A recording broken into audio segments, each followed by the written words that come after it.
Boa noite a todos e a todas, os presentes, os amigos, que é com grande alegria que nós nos reencontramos nesta casa, e também aqueles que não puderam estar fisicamente, que estão nas ondas da internet, e a todos os desencarnados que sempre nos acompanham no acolhimento desta casa.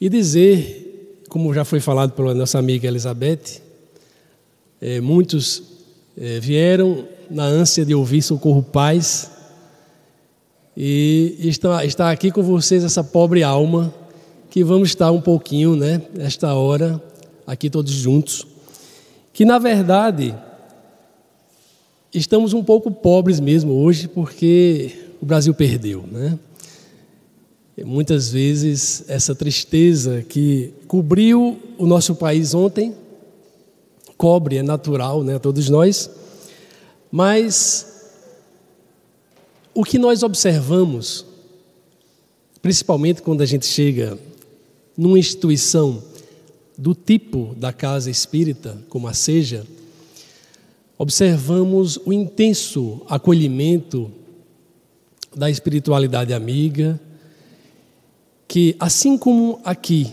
se faz presente, em muitas casas que acolhem como uma grande falange de Jesus, acolhendo a todos nós, nos abrigando as nossas emoções, as nossas ansiedades, os nossos desejos, as nossas preocupações.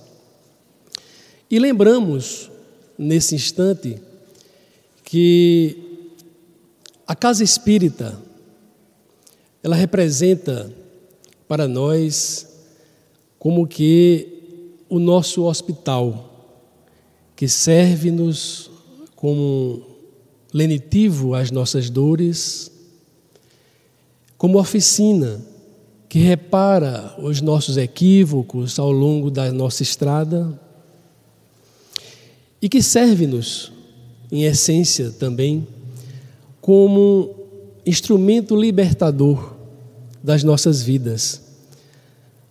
Talvez muitos aqui tenham a oportunidade de ter, nas quartas-feiras e nos sábados, estamos de férias, a oportunidade do estudo, das diversas oportunidades que temos nesta casa, do aprendizado, do discernimento, da descoberta de nós mesmos.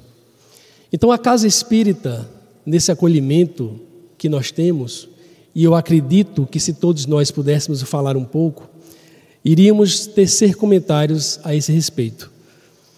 Como é bom vir à casa espírita. Como é bom sentar um pouco, assim como nos primeiros dias dos cristãos, e ouvir um pouco da mensagem de Jesus. Então, essa tarefa de uma instituição como a seja, se dá da mais elevada importância para todos nós. Pouco temos dado o devido valor, porque em alguns instantes nós não paramos para pensar sobre isso. E é nesse instante, em pouco tempo que nós ficamos aqui, uma hora e pouco mais, para quem utiliza a assistência espírita, através do passe, saímos daqui muito mais confortados do que quando aqui chegamos. E lembramos do intenso trabalho do insigne, Allan Kardec, que estabeleceu com toda a sua equipe de colaboradores, trazendo para todos nós, e isso é importante, trazendo para todos nós um Jesus redivivo, renascendo Jesus em nossos corações, através dos intensos conceitos que todos temos a oportunidade de estudar.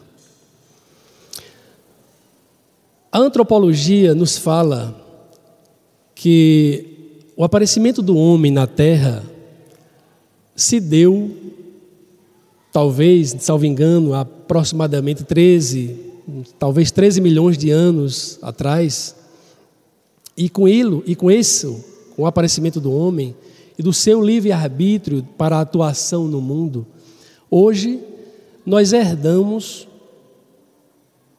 as características do trabalho humano na Terra. A partir do livre-arbítrio do homem e o seu intenso trabalho, hoje nós vemos que a Terra é a nossa cara. É a nossa casa e, portanto, ainda a nossa cara. Então a gente analisando a Terra hoje, nós vamos ver exatamente no século XXI, um mundo ainda envolto em muitas dificuldades e limitações, como guerras, a violência urbana, a violência ainda doméstica, a miséria que nós poderíamos considerar não somente a miséria social, mas também a nossa miséria psíquica, que herdamos ainda no século XXI. E toda uma sorte de problemas que nós enfrentamos. A dor física, a dor moral, os problemas que nós vivenciamos nas grandes cidades, como também nas pequenas. O homem ainda assustado com a violência e com grandes problemas relativos à convivência. Os filmes mostram-nos isso, os jornais nos evidenciam isso, e temos um grande desafio à frente para enfrentar. Ou seja, hoje nós estamos vivenciando na casa, que é a Terra, fruto da atuação de nós mesmos ao longo de nossa história. As civilizações, os povos, e temos este desafio. Dada essas circunstâncias que nós vivenciamos, basta ligar a televisão, assistir um jornal, ou sair na rua, ou escutar através das ondas das redes sociais, isso nos impacta, porque a gente sempre vai pensar como é que a gente vai consertar isso, e se realmente temos andado no caminho promissor. Se a gente fizer uma pergunta aqui, a grande maioria vai saber falar qual é a primeira pergunta que está lá, fruto do trabalho de Allan Kardec, em O Livro dos Espíritos. Primeira questão, que é Deus. E aí vem a resposta: Deus é a inteligência suprema, causa primária de todas as coisas. Mas aí a gente vai lá para o final de O Livro dos Espíritos, na questão 1019. Nessa questão, Allan Kardec, diante das circunstâncias que nós mesmos nos fazemos nessas perguntas, ele questiona os espíritos: o reino dos céus se estabelecerá sobre a terra? Essa pergunta de Kardec faz-nos fazer essa comparação diante das circunstâncias que nós enfrentamos e ficamos ansiosos pelas respostas dos amigos espirituais que com ele, trabalharam em toda a codificação. A resposta é muito tranquila, porque nos diz assim: o reino do bem se estabelecerá sobre a terra quando os bons superarem os maus. Todos aqueles espíritos encarnarão na terra, fruto exatamente do nosso trabalho hoje. Quando a terra começar a trabalhar todas essas questões de ordem inferior que nós precisamos estabelecer, o reino do bem se estabelecerá sobre a terra. Até lá, e aí a resposta dos Espíritos, até lá, nós ainda conviveremos com a existência do mal, porque até então, a sintonia do mal, daqueles que o praticam, dá-se justamente porque ainda há predomínio do orgulho e do egoísmo. Essa resposta última, contida no Livro dos Espíritos, nos fala acerca da nossa responsabilidade diante do mundo que nós mesmos atuamos. Meus amigos, a gente, fazendo uma breve pausa nessa análise da questão 1019 do Livro dos Espíritos, vamos lembrar aqui de um acontecimento muito atual, que muita gente acompanhou, quer sim, quer não, mas esteve junto. A Copa da Rússia, que ainda está se dando. E esse acontecimento desportivo, ele nos chama a atenção, não somente pelo ato em si, desportivo, mas pela intensa observação que podemos verificar nas famílias. Porque o que aconteceu, talvez na grande maioria das casas, não é, do mundo inteiro, foram pessoas se congraçando, se reencontrando.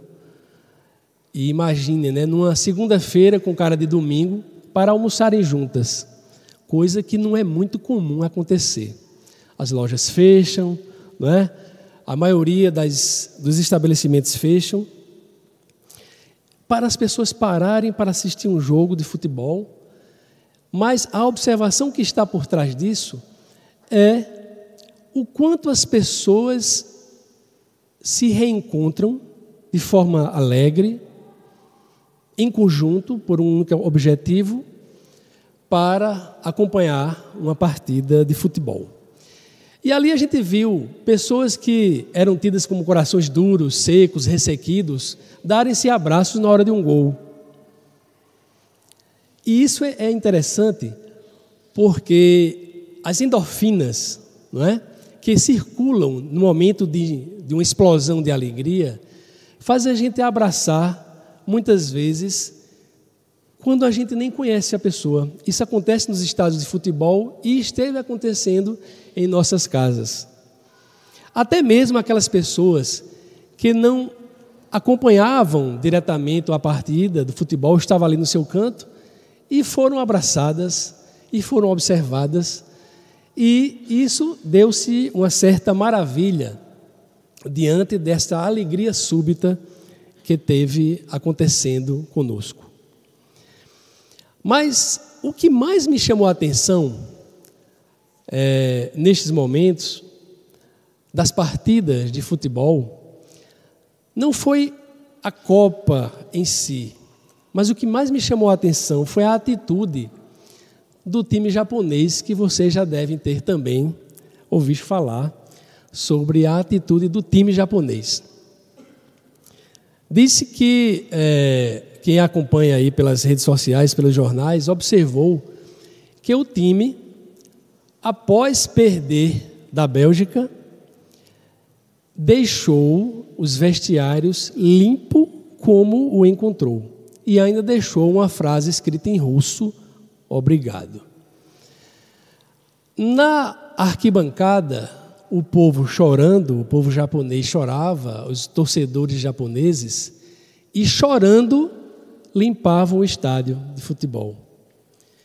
Que isso é um costume, a gente já viu isso em outras Copas do Mundo, o comportamento do povo japonês, que torciam até com os sacos de lixo na mão, inflados de ar, torcendo como se fosse uma bandeira.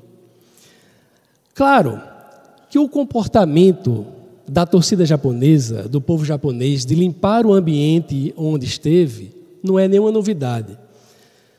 Um país que tem 99% de alfabetismo, um país que certamente é educado desde criança a manter um ambiente limpo, e também um país que tem as suas dificuldades, que não é fácil como o mundo, o Brasil tem, não é? A coleta de lixo, a todos aqueles tarefeiros relativos a esta atividade, não tem essa facilidade que nós temos. Mas está incrustado no povo esta educação. E o que mais me chamou a atenção foi que no momento de dor, de derrota, de serem eliminados de uma Copa do Mundo, estavam lá sobre lágrimas, mas contribuindo com a limpeza do ambiente onde estava. E isso me remeteu a um questionamento, a uma passagem bíblica que está lá em Mateus, capítulo 7, no versículo 12, que nos lembra da regra de ouro. A Copa do Mundo premia com ouro, não é? A Copa àqueles vencedores. A regra de ouro de Jesus, comparado a esta atitude do japonês, nos lembra exatamente quando Jesus nos fala fazer aos outros o que gostaríamos que os outros nos fizessem.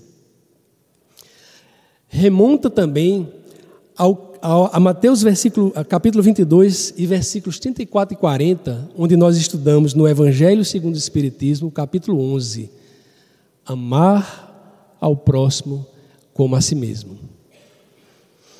Quando um fariseu, um doutor da Torá, chegou próximo a Jesus e perguntou qual o maior mandamento da lei para o testá-lo, Jesus diz: amareis a teu Deus de todo o teu coração, de toda a tua alma e de todo o teu espírito.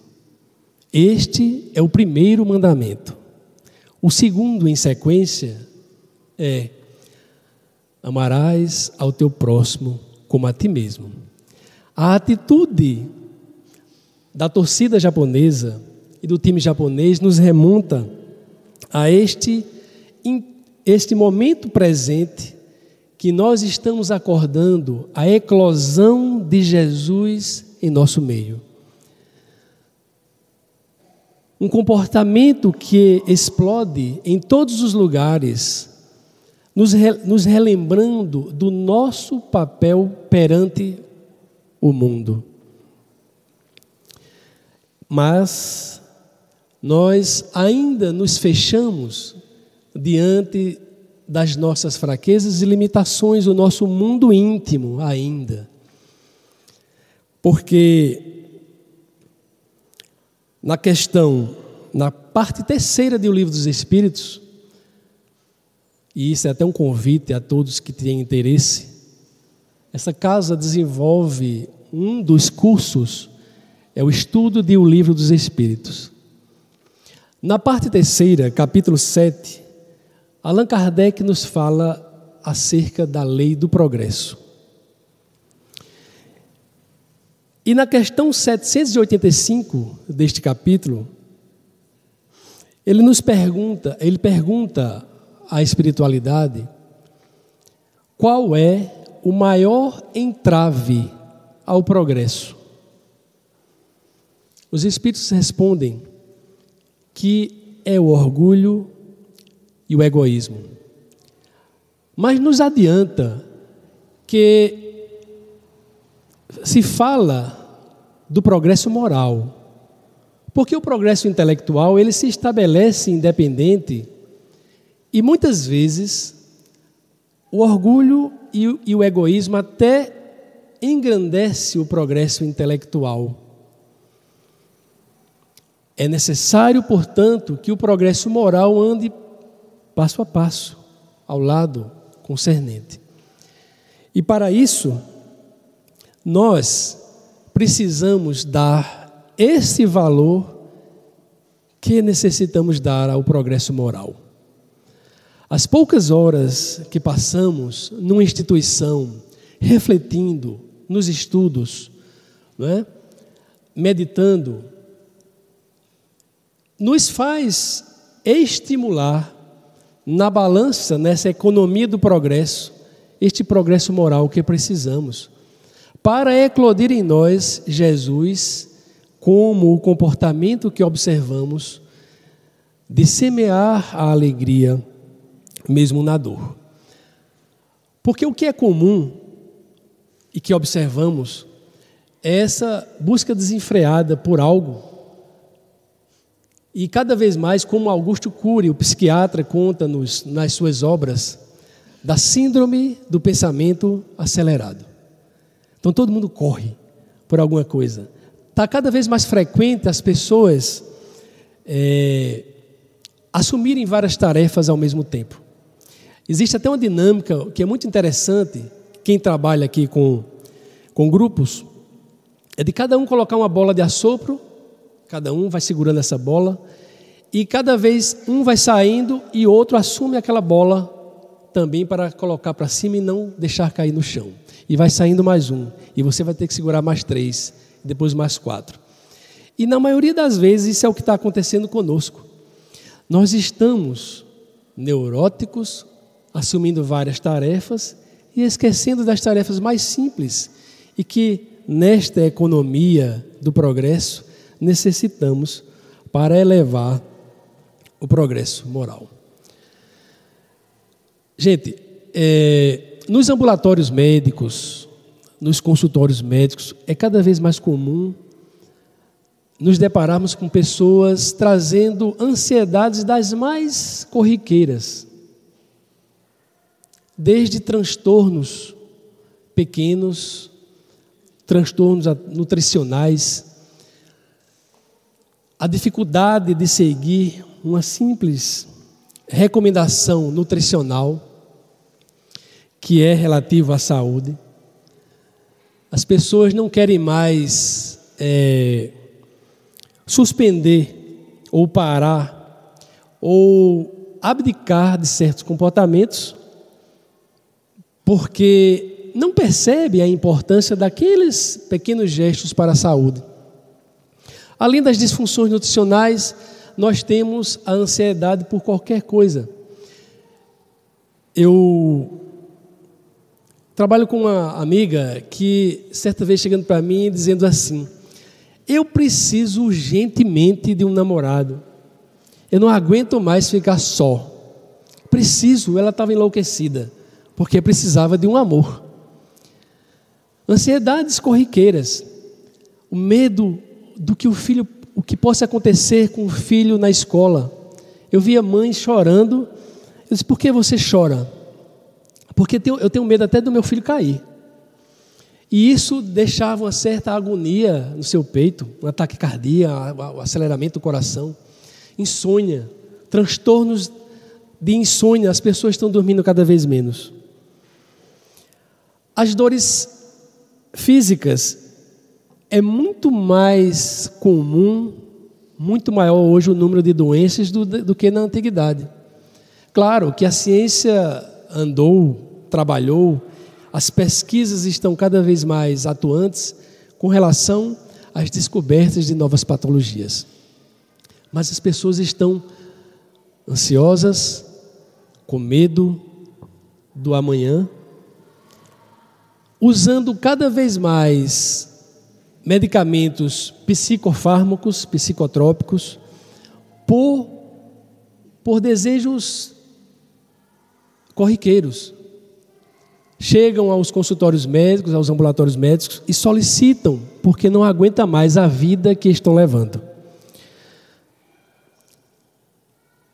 Se tornou como uma epidemia assustadora o uso dos medicamentos de tarja preta. E diante desse quadro, desse cenário que nós percebemos existir e que acontecem todos os dias, não somente nos consultórios, mas nos hospitais que estão lotados de pessoas, onde a grande maioria está de distúrbios relativos ao emocional. E diante disso, percebemos a importância que a doutrina espírita tem no nosso meio. Da perspectiva que nós teremos que usar para a compreensão das nossas limitações, das nossas dores físicas e das nossas dores emocionais. Porque, do contrário, nós vamos vivenciar as horas repleto de situações duvidosas, repleto de situações onde nós não enxergamos o eixo central das nossas vidas. Porque estamos aqui, para onde vamos, de onde viemos. Porque existem tantas limitações, tantas diferenças, tantas dores. Porque eu sofro mais, fulano sofre menos, porque ele é mais alegre e eu não sou tanto.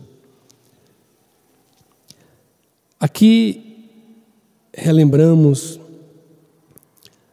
das doces almas Amélia Rodrigues e Joana de Ângeles, quando nos dulcifica as nossas horas, relembrando que nunca a humanidade necessitou tanto de Jesus como na atualidade.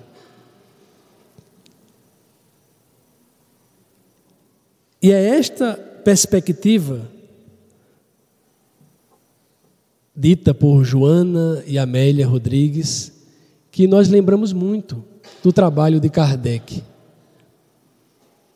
Porque Jesus não pode mais estar longe, nem nos quadros, nem pendurado em nossos pescoços, mas vivido intensamente em nossos dias. Claro que para vivenciar toda esta transformação e mudanças e desafios que nós temos pela frente, nós precisamos trabalhar as dificuldades encontradas não somente externamente, mas principalmente internamente, diante dessas duas chagas que ainda necessitamos trabalhar, dita por Kardec e pelos espíritos amigos, o orgulho e o egoísmo. Então, a multidão que precisamos enfrentar, dos adversários que precisamos trabalhar, externamente e internamente, vai exigir de nós o estudo e trabalho, como muitas vezes nós vimos nas obras Estudar Kardec para entender Jesus. Jesus chega à Terra justo num período em que, há mais de 4.000 anos atrás, quando eram intensas o trabalho, a justiça de Moisés, onde era comum amar o amigo, amar o próximo, na compreensão daquela época, e usar o que se chama, o que nós entendemos por a pena de talião, ou olho por olho, dente por dente. E Jesus chega numa época quando diz: ouviste o que foi dito aos antigos: amarás o vosso próximo e odiarás o teu inimigo. Eu, porém, vos digo: fazei o bem a quem vos odeia, orai pelos que vos perseguem e caluniam. E aí Jesus, nesse momento, não foi entendido. Isto está, gente, no capítulo 12 de O Evangelho segundo o Espiritismo. Jesus chega num momento para mudanças de atitudes. Eu, porém, vos digo, amai os vossos inimigos, fazei o bem a quem vos odeia, e orai pelos que vos perseguem e caluniam, para que vós possam ser filhos do vosso Pai que está nos céus. Ou seja, de harmonia, de sintonia com Deus. Porque faz com que o sol se estabeleça sobre bons e maus e chova para justos e injustos. Aí veja bem, se amar ao próximo já nos é um desafio, e Jesus vem, né, Rafa? Amar também os inimigos. Aí o desafio duplica para todos nós. Se fazer as atitudes que os japoneses, né, fizeram lá no seu cantinho ali no estádio, de limpar o seu ambiente, já nos dá, como a própria Joana de Ângeles nos lembra, que mesmo que não saibamos, nós somos exemplo para alguém. Eles foram intensos exemplos e vão continuar sendo para muitos que irão para os estádios de futebol ou onde quer que seja. Aí, o comportamento simples de amar ao próximo, de deixar com que o ambiente que o próximo também habite, não é? Aquele ambiente não é só meu, é de todos que ali chegarão. Atitude simples de fazer pelo outro como a regra de ouro, fazer aos outros o que gostaria que os outros nos fizessem. Atitudes que precisamos estabelecer em nossos dias. Mas vem Jesus e nos manda: amai os vossos inimigos, fazei o bem a quem vos odeia e orai pelos que vos perseguem e caluniam, para que sejamos filhos do nosso Pai que está nos céus. Gente, Jesus nesse instante não nos recomendava, é claro, nos portarmos naqueles que nós não temos ainda afeto igual como com aqueles que nós temos intensa harmonia, alegria e amor nos corações. Mas Jesus nos lembrava isso há mais de 2000 anos. E como está na questão 625 de O Livro dos Espíritos, que Ele é o nosso modelo e guia maior, mestre por excelência de todos nós, que nós somos as pobres almas do caminho, os alunos, não é? Muitas vezes, relapsos, que não percebemos as lições dos nossos dia a dia, necessitamos então segui-lo como regras para a felicidade. Então, Jesus não pode estar no passado. Kardec, não é? Através das suas pesquisas, da intensa literatura que todos nós temos em nossas mãos, estabelece como importante para a gente trazer Jesus para o presente. Joana de Ângeles nos fala e nos reforçando como deve ser o nosso comportamento diante do adversário. O mal que me fazem não me faz mal. O mal que me faz mal é o mal que eu faço, porque me torna um homem mau. Dito isso, ela nos lembra, comparado às palavras de Jesus, de compreender o nosso adversário, que está não somente externamente, mas interno a nós, quando precisamos burilar, lapidar os nossos sentimentos, nos recomenda, porque em todos os instantes nós enfrentaremos adversários. Eu relembro aqui para vocês, de uma amiga no trabalho, quando disse: quando eu estou já conseguindo, vem alguém e me derruba. Quando eu já estou me tornando um pouco pacificada, vem alguém e me derruba. Aí onde a gente tem que lembrar dessas palavras de Joana, sempre atuais, e recomendo que todos nós possamos fazer, colocar num local próximo de facilidade de visão de todos nós. O mal que me fazem não me faz mal. O mal que me faz mal é o mal que eu faço, porque me torna um homem mau, uma pessoa má. Porque com a doutrina espírita, nós perceberemos que tudo quanto nós fizermos, nós herdaremos. Sejam as boas ações, receberemos, não é? Centuplicadas, como o próprio Cristo nos diz, assim como as más ações, ou a semeadura, né, dos nossos equívocos do caminho.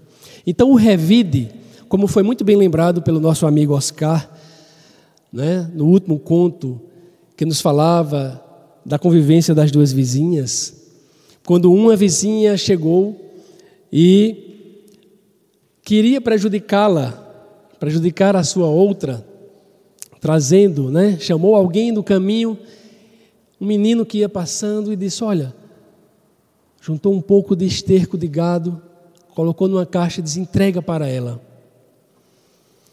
E quando a vizinha recebeu, tinha duas atitudes a tomar. Ou ela devolvia com a mesma moeda, ou ela ressignificava essa atitude. E ela não teve outra atitude senão de ressignificação. Aproveitou o esterco de gado, semeou algumas sementes de flores, regou, esperou o tempo, nasceram as flores, chamou alguém no caminho, disse, eu gostaria que você entregasse um presente para a minha vizinha. E esse foi, quando ela abre a caixa, achou que realmente iria ser algo pejorativo, não é? Quando ela abre e observa as flores floridas, perfumadas, ela é tocada no seu íntimo. Então, de pequenas atitudes, gestos simples,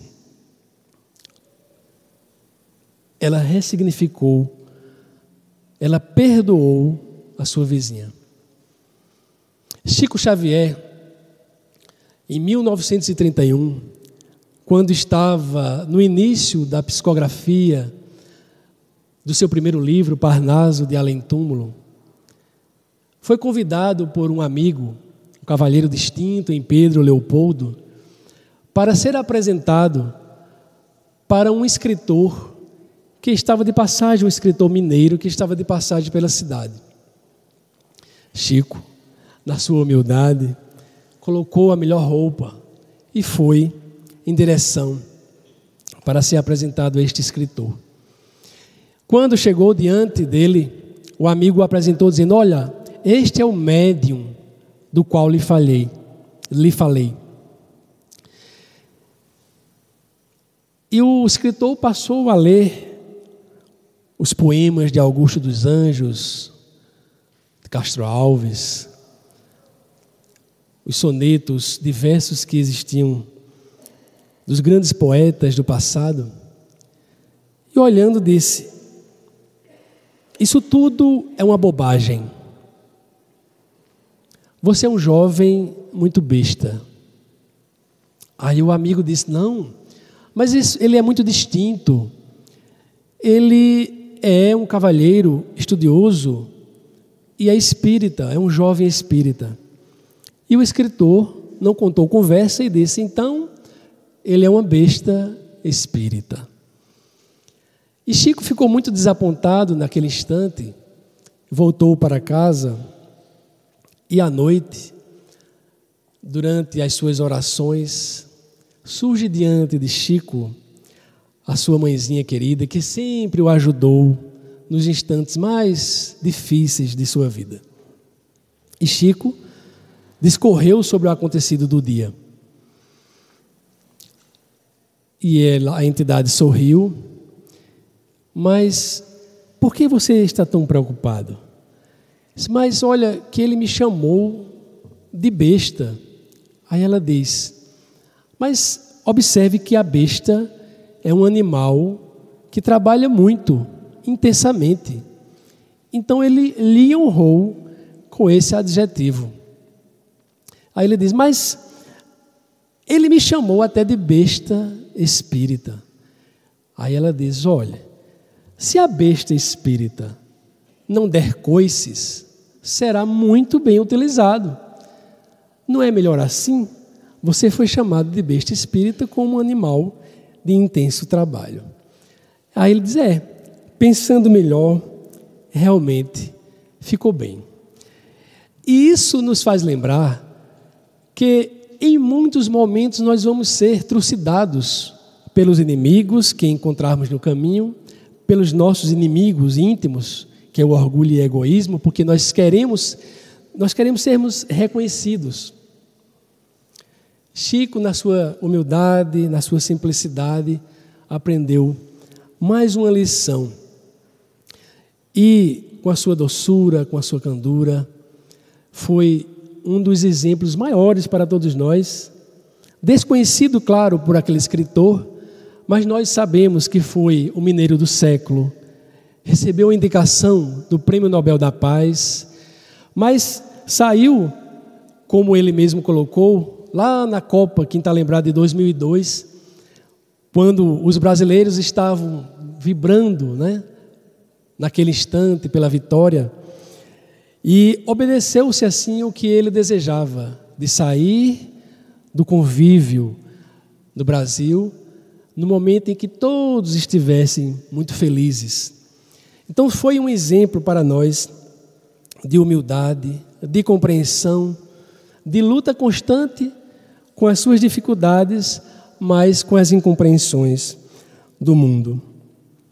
Jesus, Chico, representava assim para nós um dos maiores exemplos para nós, como Jesus nos recomendava sempre que fôssemos, amando, perdoando, compreendendo os inimigos, sendo simples, sendo humilde, por um objetivo que Jesus já nos dizia, e que é o nosso desejo: eu vim para que todos tenham vida e a tenham em abundância. Essas palavras de Jesus vai nos chamar a atenção para onde nós estamos colocando os nossos interesses maiores. Vai nos lembrar do moço rico, que está lá em Mateus capítulo 19, versículos 16 a 23. O moço rico chega a Jesus e pergunta: Mestre, que devo fazer eu de bom para ganhar o reino dos céus, para ser feliz? E Jesus responde: para ser e fazer as coisas boas que soar bom, porque a gente, na maioria das vezes, a gente fica comparando o que eu devo fazer de melhor, mas a vida que nós precisamos centrar é uma só, como a gente viu, amando a Deus sobre todas as coisas e ao próximo como a nós mesmos, compreendendo as nossas falhas e compreendendo os adversários. E ele nos diz: guardai os mandamentos que está escrito, na lei. E ele diz: mas eu tenho já feito isso. E Jesus continua: além de cumprir os mandamentos, Jesus nos responde ao moço rico: amar ao próximo como a ti mesmo. De tudo que tens, vende, entrega aos pobres e me segue. Nesse instante, o moço rico reflete e percebe que possui muitas coisas, muitos bens. Ficou difícil de seguir Jesus naquele instante.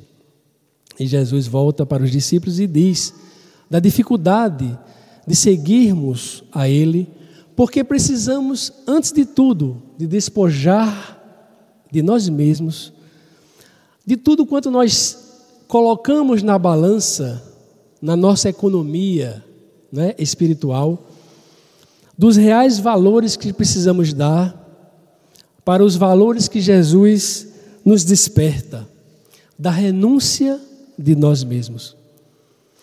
Assim como o exemplo de Chico Xavier, muitos outros ao longo da história serviram, não é, para nos colocar como fachos de luz, tochas iluminadas para o nosso caminho adiante. Mas em Mateus ainda, no capítulo 18, versículo de 1 a 4, os discípulos questionam a Jesus: e quem deve ser o maior no reino dos céus? Jesus, nesse instante, compara com uma criança.